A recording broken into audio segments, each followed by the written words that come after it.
Fazer a instalação elétrica da sua construção pode não ser uma tarefa fácil, principalmente se você não contar com o direcionamento correto. Então se liga nessas dicas que eu vou dar agora sobre como dividir os seus circuitos baseadas na NBR 5410.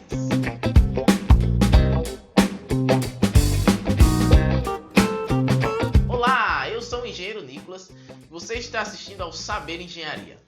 Bom, esse vídeo é para você que ainda não teve tempo ou a oportunidade de ler a NBR 5410 de instalações elétricas de baixa tensão.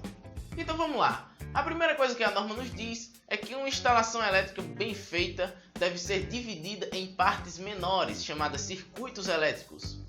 Esses circuitos elétricos facilitarão a montagem, a manutenção e trarão mais segurança à instalação na hora do seu funcionamento.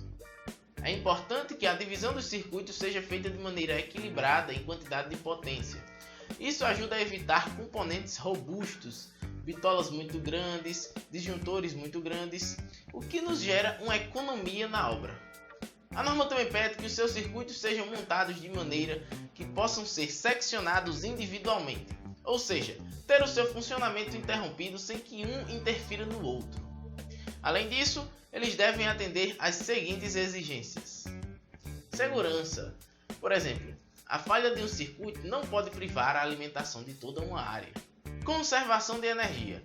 Por exemplo, possibilitando que as cargas sejam acionadas na medida da necessidade.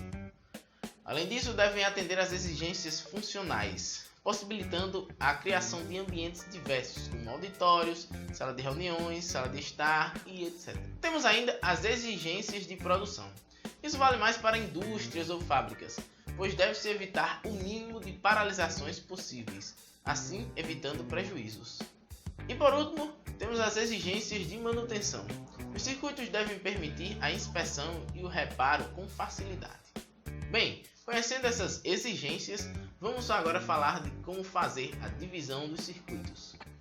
A norma e a boa prática da construção pedem que os circuitos sejam divididos por função.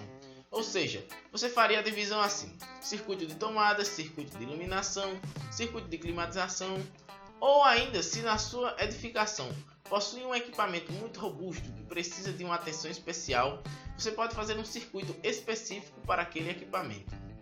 A norma também pede que os seus circuitos sejam divididos por local e por ambiente, a fim de se manter aquele equilíbrio que eu falei.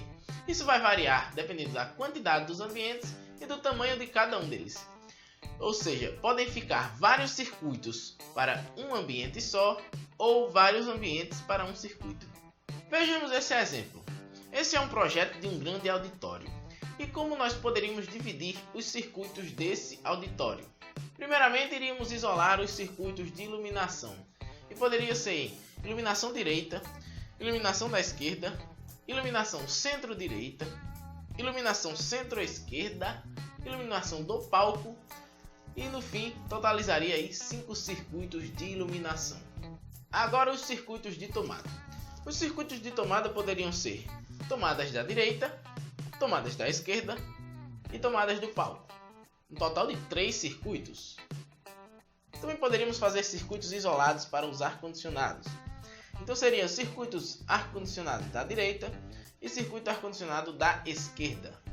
E por fim, ainda poderíamos fazer um circuito exclusivo para o sistema de sonorização, pois às vezes esses amplificadores são muito robustos e necessitariam de um circuito próprio para manter o equilíbrio dos circuitos. Claro que isso é apenas um exemplo. A quantidade de circuitos e a potência de cada um deles poderia variar de acordo com a necessidade real, mas já dá para a gente ter uma noção de como seria a instalação elétrica desse ambiente. E por fim, vale destacar que a norma nos pede que se a instalação possui mais de uma fonte de alimentação, como por exemplo a rede pública e uma geração local, estas fontes devem ser separadas e bem diferenciadas entre elas. Ou seja, elas não podem dividir quadros de distribuição, linhas elétricas ou coisas do tipo, a não ser que elas sejam projetadas para cooperar entre si. Bom, se você chegou até aqui é porque está gostando do vídeo, então deixe o seu like e se inscreve no canal. Assim você nos impulsiona a produzir mais conteúdo de qualidade e gratuito para você. É só baixar a tela e clicar no botão inscrever-se vermelho aí embaixo. É de graça. E aproveita e já vai assistir um desses dois vídeos que está aparecendo aí do lado. Valeu e até a próxima!